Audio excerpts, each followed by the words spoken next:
Si papa sejam berapa?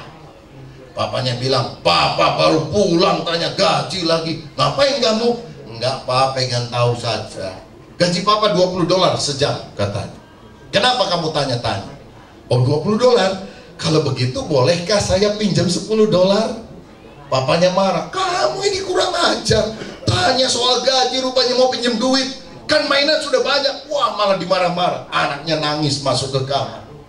Saudara, ketika anaknya nangis masuk kamar, ayahnya tiba-tiba rasa salah. Aduh, mungkin saya terlalu keras. Dia masuk ke kamar, dia bilang, sorry nak ya, papa marah-marah. Nih uangnya $10, ambil aja. Anak itu langsung diam, tersenyum, dan dia ambil uang $10 lain di bawah bantal.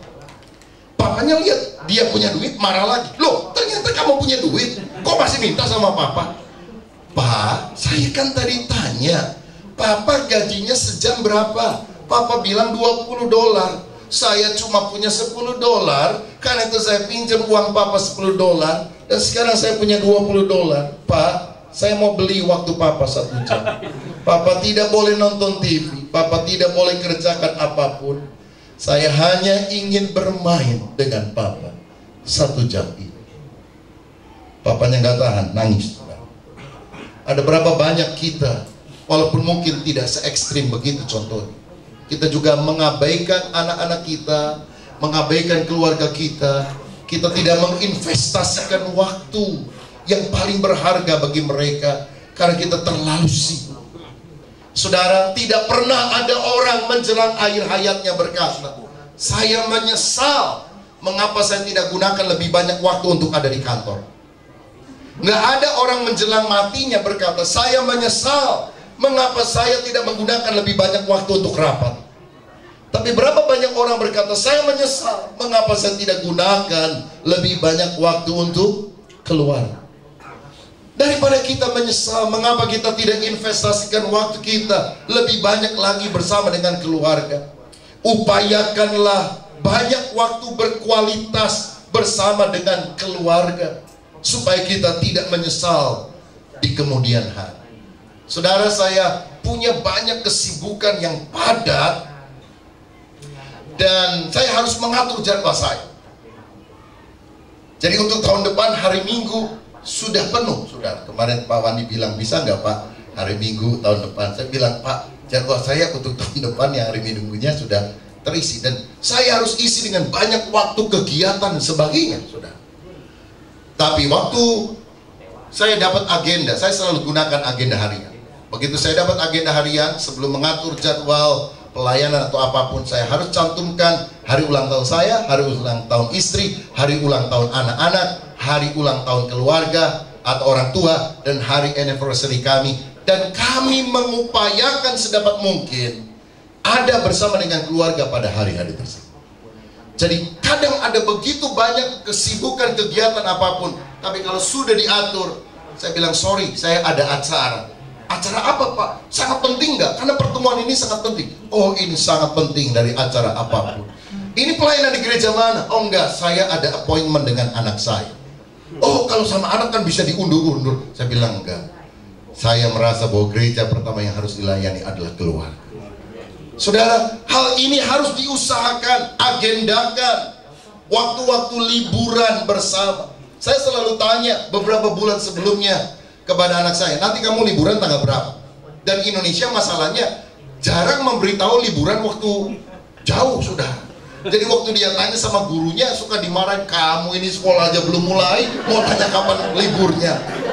Loh saudara, saya itu kan jangan sampai kita udah set semua pelayanan, terpaksa harus dibatalkan karena liburan sama anak-anak, begitu. Nah, karena itulah saya tetap mengupayakan hal tersebut. Tidak mudah, tapi kita harus berusaha. Dan kita harus sadar, ini merupakan investasi yang tidak akan pernah kita sesali sepanjang kehidupan kita. Kita akan lihat sebuah video klip tentang bagaimana kita harus menginvestasikan waktu kita, hidup kita dengan kasih. Dan saya mau katakan, kalau kita hidup dengan kasih, hal-hal yang sulit, hal-hal yang tidak mungkin, itu akan menjadi mungkin. Karena orang yang punya kasih itu bisa menyalurkan kasihnya di dalam bentuk yang nyata. Nah, saya ingin ajak saudara melihat sebuah video klip seorang ibu yang sangat mengasihi anaknya, saudara sekalian, walaupun dia punya keterbatasan, dia cacat, tapi karena dia punya kasih, dia investasikan hidupnya bagi anaknya, bagi keluarganya. Dan kita melihat keteladanan yang sangat dahsyat, luar biasa. Mari kita lihat. Saw her without arms was, she's very beautiful. She impresses me just with her personality, her beauty, and just the way she carries herself.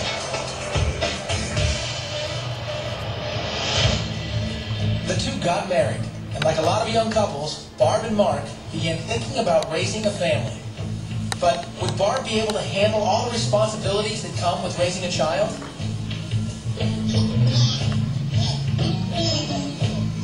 I had a lot of concern. I knew I could take care of them. I mean, I spent most of my teenage years babysitting other people's kids, so I knew I could, but I had never really taken care of a newborn and 24/7. You know, it's rough. There's nothing rough about this amazing young mom. She uses her incredible dexterity to handle the most delicate tasks with tender, loving care. Barb adalah seorang ibu yang tidak punya lengan. Anything, just about anything with my feet that you can do with your hands. Dia pakai kakinya untuk membesarkan anaknya.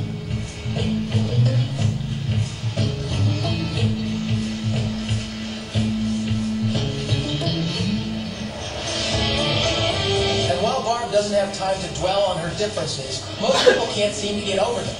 Even a night at the movies can turn into a challenge. I get some strange reactions. Gak punya tangan tapi bisa nyetir, saudara. I take it to the guy, and he didn't want to take it. Bisa beli Burger King juga. Barb has tried prosthetic arms, but found that they only get in her way. And while she's comfortable without them, there are Bisa special cuci considerations pakaian, by melipatnya, hands. semua dengan I'm kaki. going to be walking around outside, and then I'm going to eat. Of course, I'm going to Bisa wash my belanja. hands first. And now, with taking care of her family and running a small business from home, Barb is Bisa busier than ever. komputer. With all the incredible things that she can do, what's most remarkable is the fact that she's never once thought of giving up. Bisa fitness. I would just like to encourage other people. If there's a will, there's a way. You don't have to sit on your desk and feel sorry for yourself. You can get out there and make something of yourself and live a full life just like anyone else.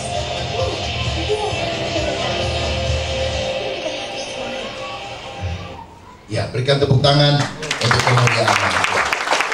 Luar biasa. Orang di dalam cacat, kelemahan secara fisik, tapi ketika dia punya kasih dan dia tahu keluarga adalah hal yang sangat penting, dia investasikan waktunya untuk sesuatu yang sangat berharga ini. Saya merasa bahwa kita memiliki banyak anugerah yang Tuhan berikan. Jangan lupakan, pergunakan waktu kita dengan baik, khususnya bersama keluarga. Amin, saudara. Yang kedua, keluarga yang kokoh bukan hanya mempergunakan waktu dengan baik, tetapi juga mereka memiliki hikmat Tuhan. Lihat Efesus 5 ayat yang ke-15 dan 17 tadi dikatakan, karena itu perhatikanlah dengan seksama bagaimana kamu hidup, jangan seperti orang bebal tetapi seperti orang arif. Sebab itu janganlah kamu bodoh, tetapi usahakanlah supaya kamu mengerti kehendak Tuhan. Tuhan tidak ingin kita menjadi orang yang bodoh, tapi kita harus mengerti kehendak Tuhan. Dan untuk mengerti kehendak Tuhan, kita mesti memiliki hikmat yang berasal dari Tuhan. Saya percaya bahwa hikmat lebih dari kepandaian. Kemarin dalam doa saya jelaskan, kepandaian artinya punya banyak pengetahuan di akal, tetapi hikmat artinya bisa mengaplikasikan kepandaian itu menjadi sesuatu yang berguna di dalam kehidupan kita.